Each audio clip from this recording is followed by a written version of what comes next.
বিকেলে ভোরের ফুল ঝরে যায়। বর্দা ভাই ময়না ময়না করতে করতে বেরিয়ে চলে গেল। আমি বললাম জানো নুপুরদি যে বর্দা ভাই আপনি যাবেন না, এই বিয়ে বাড়ি ছেড়ে আপনি যাবেন না, কিন্তু কি হলো তারপর? তোমার আশীর্বাদী হাড়ের বাক্সটা পড়ে আছে, কিন্তু হাড়টা নেই। বড় সুখে মানুষ করেছি ওকে, কোনো কষ্ট পাইনি ও জীবনে। ওকে তুমি দেখো প্রদীপ্ত, না কাঁদে না, একদম কাঁদে না, একদম একদম। এই যে ছোট ডাক্তার, ময়না বৌদি বলছি। এতক্ষণে নিশ্চয়ই তোরা শ্বশুর বাড়ির জন্য রওনা হচ্ছিস। আমার ননদিনী শ্বশুর বাড়িতে যাবে। তোর মা বাবাকে বলে দিস আমার ননদিনীর ওপর যেন কোনো অত্যাচার না হয়, আর যদি কোনো অত্যাচার হয়েছে তাহলে তোদের বাড়িতে কিন্তু আগুন জ্বালিয়ে দেব। আমার বর যাকে যাকে ভালোবাসে তাদের কারোর ওপর আমি আঁচ আসতে দেব না, কথাটা মাথায় রাখিস। আর তা না হলে দুর্গা রূপে 10 হাতে ত্রিশূল ধরে আর কালী রূপে খাড়া ধরে ফিরে আসবে। তোর মা বাবাকে বোঝাস যাতে 19-20 না করে, আর যদি 19-20 করে ময়নাকে যদি ফিরে আসতে হয় তাহলে কিন্তু ময়না আবার ফিরে আসবে খাড়া আর ত্রিশূল হাতে নিয়ে, সব অসুর নিধন করতে। তাই নাকি? তাহলে তো তোমার ডক্টর ব্যানার্জি সব থেকে ভালোবাসার জায়গা হলো তার নার্সিং হোম, পারবে সেটা ফিরিয়ে দিতে? তার আরো ভালোবাসার জায়গা তার ডাক্তারি, সার্টিফিকেট নেই, প্র্যাকটিসও বন্ধ হয়ে গেছে, আর এখন ইনজাংশন জারি করা হয়েছে।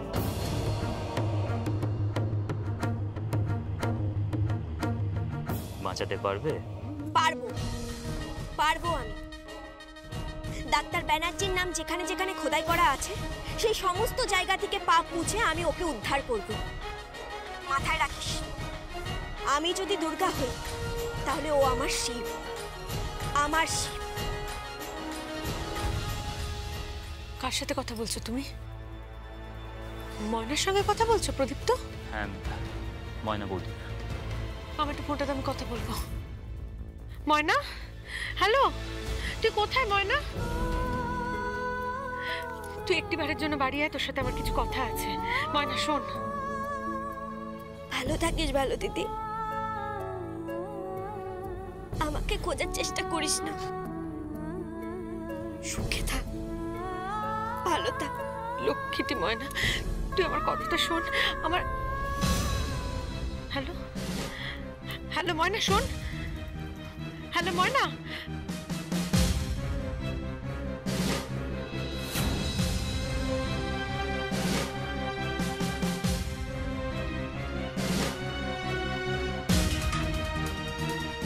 সুইচ অফ বলছে।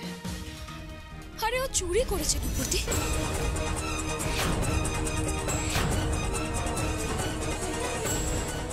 লক্ষ লক্ষ টাকার গয়না চুরি করেছে, ওর ফোন তো বন্ধ আসবেই। ওকে আর কেউ কোনোদিনও খুঁজে পাবে না, কখনো খুঁজে পাবে না।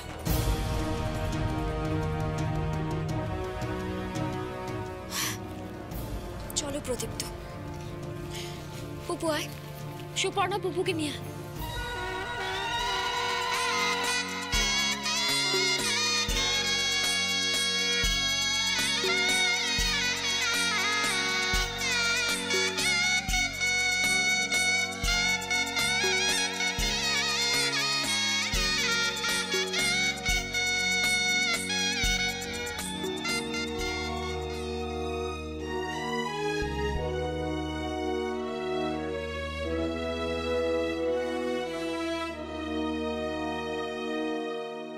ময়নার বাড়ি গিয়েছিলে? হ্যাঁ। খুঁজে পেয়েছো ওকে? কোথায় ও? জানি না, খুঁজে পাইনি ওকে।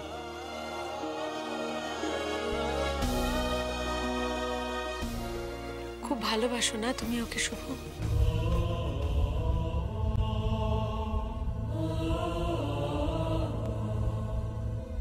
যে চলে গেছে তার কথা ভেবে কি লাভ নুপুরদি? সে তো চলেই গেছে।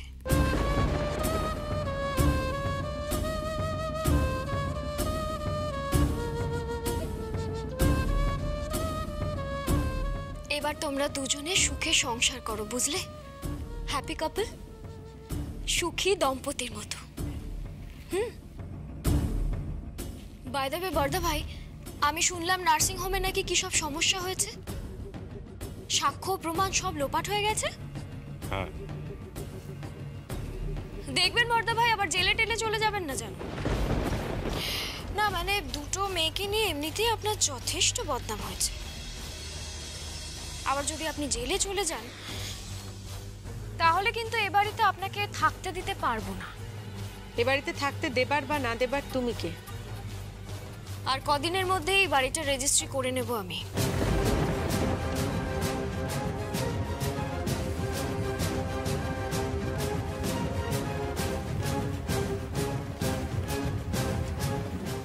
একটা কথা বলবো তোমায়? কি? আমি এই বাড়িতে আর থাকতে পারবো না। কি বলছো কি তুমি? আমি ঠিকই বলছি শুভ, এই বাড়িতে আমার পক্ষে আর বেশি দিন থাকা সম্ভব নয়। আমি যদি এখন এখানে থাকি তাহলে সকলে বলবে আমি ময়নাকে এখান থেকে তাড়িয়েছি, আমি ওকে তাড়িয়ে ওর ঘর দখল করেছি। না না না শুভ, কখনো না। বদনাম নিয়ে আমি বেঁচে থাকতে রাজি নই। আমি এখান থেকে চলে যাব শুভ, আজ। নূপুর, নূপুর শোনো, নূপুর শোনো আমার কথা।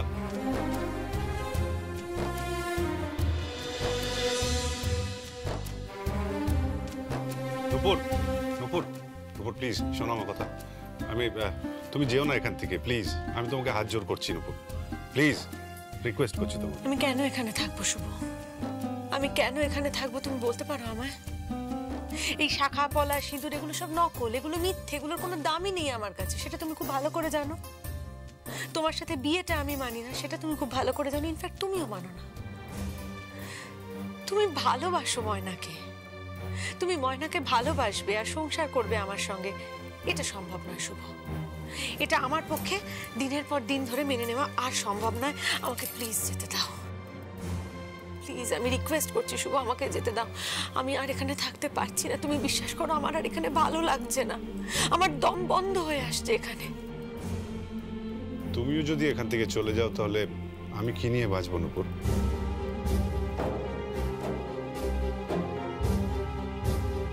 কি তুমি আমাকে নিয়ে বাঁচবে? এটা আমাকে বিশ্বাস করতে হবে শুভ।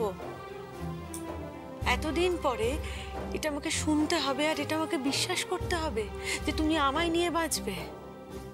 প্লিজ। মানুষ বাঁচে তার ভালোবাসা নিয়ে। আমি তো তোমার ভালোবাসা ছিলাম না, কোনোদিন ছিলাম না। আমি তোমার বন্ধু ছিলাম শুভ।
ভালো লাগা আছে, ভালোবাসা আছে, বন্ধুবাসা আছে, আর সেটা সব তো তোমায় ঘিরে। প্লিজ, এ বাড়িতে ময়নার থাকাটা ততটা কষ্টের নয় শুভ যতটা ময়নার না থাকাটা। আমার অপমানিত লাগছে। আজকে আমার এটা মনে হচ্ছে শুভ, কালকে এটা সকলের মনে হবে। সবাই এই একই কথা বলবে আমাকে। আমি সকলের কাছ থেকে সেই কথাগুলো শুনতে রাজি নই। আমি কখনো এই কথাগুলো শুনবো না, নেভার। তাই আমি চলে যাব শুভ। আমার পক্ষে এখানে থাকা আর সম্ভব না। প্লিজ, প্লিজ নূপুর, আরো কয়েকটা দিন সঙ্গ দাও। আসলে আসলে ময়না চলে গেছে, নার্সিং হোমটাও চলে গেছে, ডক্টরি সার্টিফিকেটটাও চলে গেছে। এবার তুমিও যদি এখান থেকে চলে যাও তাহলে আমাকেও চলে যেতে হবে। কোথায় যাবে তুমি? পৃথিবী ছেড়ে। শুভ, আর একদিন যদি তোমার মুখে আমি এই কথাগুলো শুনতে পেয়েছি, খুব খারাপ হয়ে যাবে। কোনোদিন এই কথাগুলো আর বলবে না। ওকে ফাইন, আমি ময়নাকে তোমার কাছে খুঁজে এনে দেবো। আমি জানি তুমি আমাকে ভালোবাসো না। আমি আমার নিজের লাইফ পার্টনার আমি নিজেই খুঁজে নেব।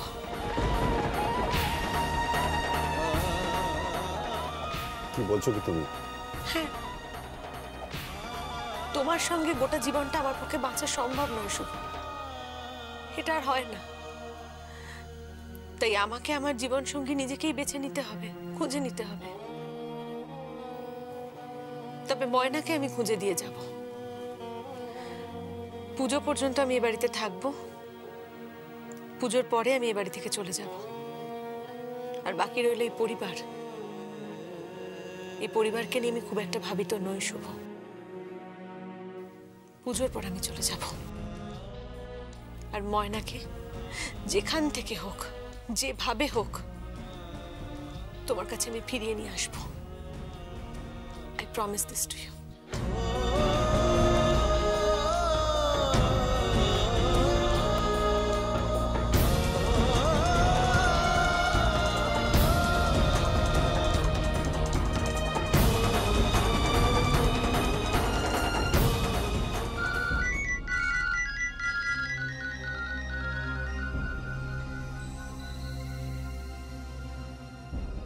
হ্যালো, কে বলছেন? আমি ময়না বলছি বুড়ো দাদু। ও ময়না, হ্যাঁ বলো। ছেড়ে চলে এসেছি আমার প্রিয় ঘর, আমার প্রিয় ছাদ, আমার প্রিয় উঠোন, আমার প্রিয় বাগান, আমার প্রিয় মানুষগুলো, আর আমার প্রিয় বাজে ডাক্তারকে ছেড়ে চলে এসেছি। সব ছেড়ে চলে এসেছি বুড়ো দাদু। তুই আমার ননদিনীর বিয়ের জন্য যা যা করলি না, তার জন্য আমার তোকে 100 কোটি প্রণাম। আর তার জন্য আমার অগ্নি সাক্ষী করা বিয়ের বন্ধন আমি ছিন্ন করে দিয়েছি। সুখী হোক তোর মেয়ে, খুব সুখী হোক।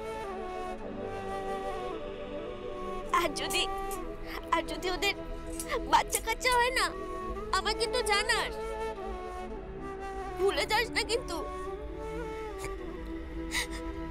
রাখছি।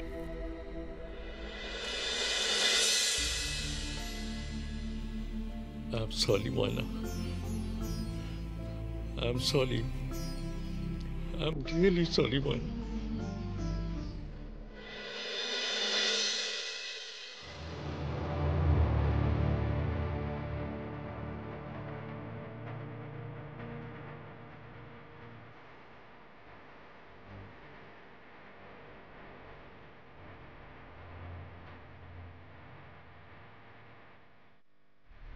Excuse me.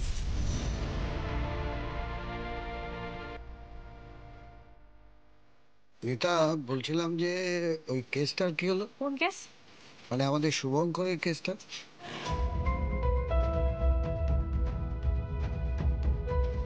আমি জানি না স্যার, এই সামনেই তো হিয়ারিং, তবুও কেন জানি না আমার খুব ভয় লাগছে।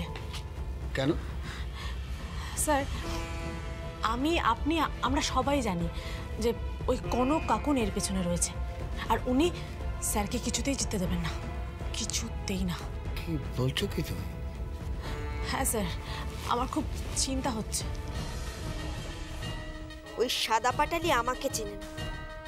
ও যদি হাড়ে বজ্জাত হয়, তাহলে ওই হাড়েই আমি দুব্বো গজিয়ে দেবো। চেনে না আমাকে।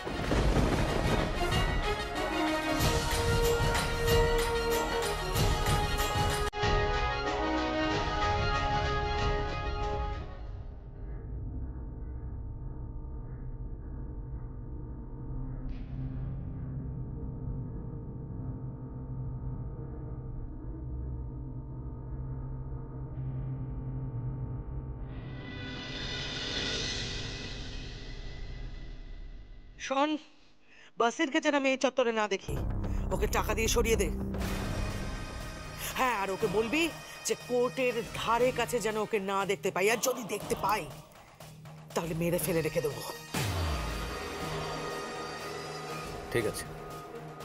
ও, আর বাকি এভিডেন্সগুলো? ওগুলো আমি নষ্ট করে দিয়েছি, তুমি চিন্তা করো না। তবে একমাত্র এই বাসিরই পারে ডক্টর ব্যানার্জিকে বাঁচাতে। সেদিন ওটি সাজিয়েছিল কনক কাকন ম্যাডাম নিজে। উনি এসব কখনো করেননি, জীবনে প্রথম উনি ওটিতে ঢোকেন। তুমি ওর সঙ্গে একবার ডিরেক্ট কথা বলো না।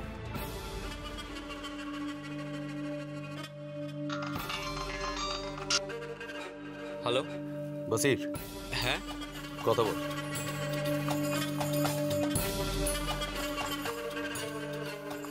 হ্যালো বাসির। হ্যাঁ ম্যাডাম। কেমন আছিস? আগে ভালো। শোন না, বলছি যে কোনো অভাব টভাব নেই তো? না না, কোনো অভাব নেই। খাওয়া দাওয়া ড্রিঙ্ক সব ঠিকঠাক পাচ্ছিস তো? হ্যাঁ। তাহলে গাদ্দারি করবি না তো? গাদ্দারি তো আমি করছি ম্যাডাম, ডক্টর ব্যানার্জির সাথে। আর উনি তো আমাকে চাকরি দিয়েছেন। Shut up! একদম কোনো কথা নয়। বেশি বাড়াবাড়ি করলে কিন্তু ওই বস্তির মধ্যে ওই ঘরেই তোর লাশ ফেলে দেবো। না ম্যাডাম, আমি কিছু করব না। কথাটা মাথায় থাকে জানো। কেসের রায় বেরিয়ে গেলে আর ডক্টর ব্যানার্জির ডাক্তারি লাইসেন্স বাতিল হয়ে গেলে, হ্যাঁ, তোকে আমরা আবার ফিরিয়ে আনবো। আচ্ছা আচ্ছা ম্যাডাম। বস্তি? কোন বস্তি? কোথায় আছে বাসির?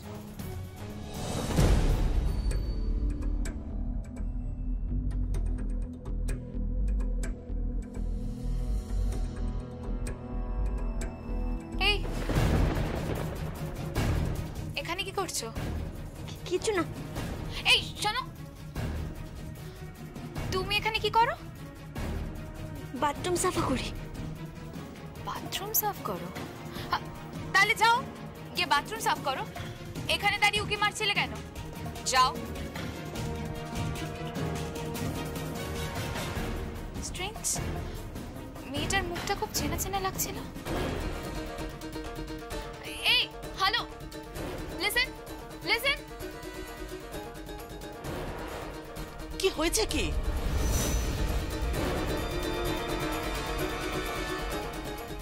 এখানে কেউ একটা দাঁড়িয়ে ছিল।